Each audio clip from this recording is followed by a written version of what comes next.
நீங்க சொன்னது என்ன கட்சிகள் இப்ப வந்து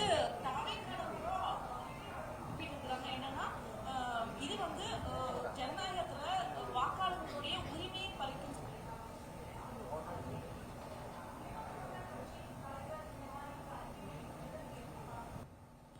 இல்ல அவர்தான் இது கொஞ்சம் தெரிந்து கொள்ள வேண்டும் என்பதற்காகத்தான் நான் சொல்றேன். அதனால அதுக்கு ஒரு சாப்டர்ல கொடுத்திருக்கேன். அவர் தான் கேட்டார் 30 நாட்களுக்குள் இதை செய்ய முடியுமான்னு அவர் கேட்டதுக்கு தான் இதுக்கு ஒரு பதில் சொல்லியிருக்கேன். அதனால நான் வந்து ரொம்ப பழையமான கட்சிக்கும் பதில் சொல்லியிருக்கேன், புதுமையான புதிய கட்சிக்கும் பதில் சொல்லியிருக்கேன். அவர் இன்னும் கொஞ்சம் ஆழமா சிந்திக்க வேண்டும் என்பது எனது தாழ்மையான வேண்டுகோள். ஏன்னா ஒரு தேர்தலை சந்திக்கும் பொழுதுதான் நமக்கு வந்து என்னென்ன பிரச்சனைகள் என்று தெரியும். அதனால சும்மா உரிமையை பறிக்கிறது நான் என்ன கேட்கிறேன், ஓட்டு போட வேண்டிய எலிஜிபிள் பர்சன்ஸ் ஓட்டு போட போறீங்க, ஓட்டு போட கூடாத இருக்கின்ற இன்எலிஜிபிள் பீப்புள் எல்லாம் ரிமூவ் பண்ண போறாங்க. இதுல எங்க ஓட்டு பறிக்கப்படுகிறதுன்னு எனக்கு தெரியலையே.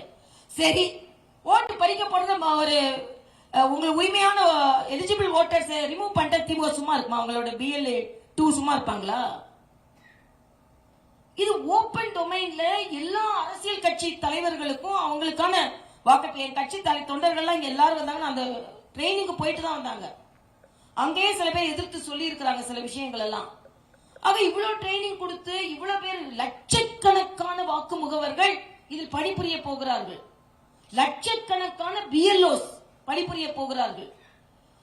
ஆக இவ்வளவு பேரு பணிபுரியும் பொழுது நமக்கு ஏன் இந்த கவலைன்றது எனக்கு தெரியல. அதுதான் நான் சொல்றேன். எனக்கு என்ன கவலை, நான் தமிழ்நாட்டில் நல்லது நடக்கும் பொழுது உடனே அதை எதிர்த்து சொல்லி மக்களை ஏமாற்றுவதற்கு ஒரு கூட்டம் இருந்து கொண்டிருக்கிறது என்ற கவலை தான் எனக்கு இருக்கிறது என்பதை நான் தெளிவுபடுத்துகிறேன்.